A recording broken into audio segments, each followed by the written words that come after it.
Hey everybody, Adam here with Hometown Acres. Welcome back. We are off the property today and we are over at Daryl's house. And you may not recognize Daryl, but you'll recognize the influence that he's had on our channel over the last couple of months. Daryl is a subscriber to the channel, and he's actually the one who provided us with about 90% of the pine logs that are now hanging inside of our garage. And we're over here today to pick up a few more. So Daryl, one question I had for you is, I've seen people that always, give stuff away to YouTubers for free. They watch their channel, they like them, and then they send them things. I'm just curious, from your perspective, why are you just giving me these pine logs for free? Well, I have a sugar bush, and I have a lot of pine trees out back here, and pine trees are dying.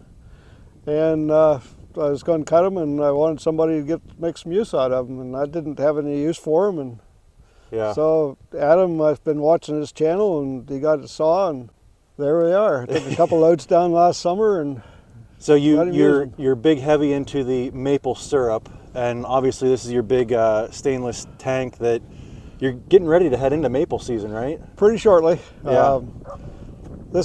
We have our lines that all come in vacuum right into this tank, and then we pump it out of this tank into another holding tank inside, and run it through a reverse osmosis and send it back out to our sugar house, and we boil. We're taking out about somewhere between, well, it takes 50 gallons of sap roughly to make a gallon of syrup, and we're taking it down, boiling about 8 to 10 gallons to make a gallon of syrup. So. Yeah. Well, let's pause here and we'll give them a little tour, because this is pretty fascinating to me. I've never seen such an elaborate sugar shack. The lines you see here on the poles are one is a vacuum line, and the other is a sap line. It's all sucked through vacuum back here to the sugar house. It comes off the lines from the trees right back to here. And into the tank. Into the tank. We don't handle a drop of syrup or sap by manpower at all. Yeah, everybody that I've seen that does maple syrup on a much smaller scale than this, they're doing the 5-gallon buckets hanging from the trees. And I did that for a while, and I don't like it. yeah, it seems too much work for the size. Pretty manual labor. So as we step into the shop here, or the shack, explain to us what's going on with this. This is our evaporator. It's a 2x6 Sunrise evaporator. They're made in Indiana. And it was wood-fired, and we switched it over to oil. There's a hood on the top with a preheater up in the top of it. It sets down, this all sets down on the top. It's all apart right now. Yeah. The sap, when you pull it out of the trees, is pretty watery. You said it's about 50 to 1. 50 gallon to 1.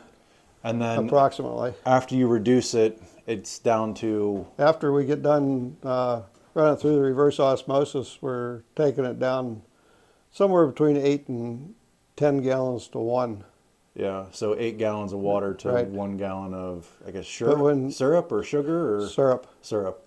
Syrup ends up at about 66 to 67% sugar content. Yeah. And then what do you do after that? I mean, it's pure maple syrup, so you're not adding any additives or anything to it? Pure maple syrup, it's illegal to add anything to it. Okay. And so the only thing you do after that is just filter it. Just filter it. Basically just bottle it, right? Or can it? Bottle it and can it. Mm-hmm. Yeah. Well, let's go take a look at your, I was looking back in the woods back there. You got a pretty elaborate spider web of taps. I kind of want to go see, well, with as many logs as you have there, you must have a pretty big bush of maple trees. We have 350 taps here altogether. Okay, yeah, that's quite a bit. But we had so many pine trees, they were falling on our lines, and I wanted to get rid of them. Yeah. Let's go take a look at that just to see. How many acres is it? We have 7 acres, and the neighbor we have some off the neighbor for a couple acres over there. All right, so now we are back in the sugar bush here, and yeah, this is pretty elaborate setup you've got here. I don't know, I mean, these lines are pretty small. I don't know how well you can see them. 5/16 tubing lines. This is 3/4 main line down through here. Yeah, but this whole section back there, all down there, I don't know if you can see those lines running all through there, but this whole woodlot here is scattered with maple taps. We've been taking out a lot of the pine trees that were dying, and I took down to Adam last summer, and we still have a lot left to take from last summer, but yeah, you can see what's sort of down here. Yeah, I mean, you're basically farming maple trees here, and and killing everything that isn't a maple tree, right? Well, the pine trees are dying, so that's what I'm getting Okay. rid of. That's Yeah. the only thing I'm really taking out. You can see a bunch of stumps down there from the logs that they've taken out. How many quarts or gallons, or what do you measure your volume of syrup in every year? Gallons. Yeah, how many gallons do you usually I've produce? been making, just with what we have here, about 50 gallon a year. Okay. We used to have a neighbor haul in sap to us, and we were making somewhere around 250 a year. Now, I'm assuming 50 gallons is more than personal use, right? Right. We So- sell some. Yeah. Is it a profitable business venture, or is it just a hobby? You enjoy doing it? I enjoy doing it, and I'm involved in our Northwest Maple Association and also the state association. Okay. Yeah. But anyway, that's the whole reason we're here is Daryl here is clearing out his sugar bush and taking out some dying pine trees, and we're taking them and using them for the sawmill and putting them in our workshop. Putting them to good use. Yeah.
All right, so we just got the second load of the day loaded up. This load here is probably going to be mostly all firewood. It's skinnier stuff, knottier stuff, but the first load was definitely a really nice load of lumber. So I just wanted to say thank you, Daryl, for watching the channel, inviting us out here to come pick up some lumber, and I hope you get a little bit of satisfaction out of knowing that we're putting it to good use in the garage. And I mean, it's literally making my dream shop. So I just wanted to say thank you. Yep, it makes it better than just going to waste. Yeah. I'd just as soon have somebody have it that can use it.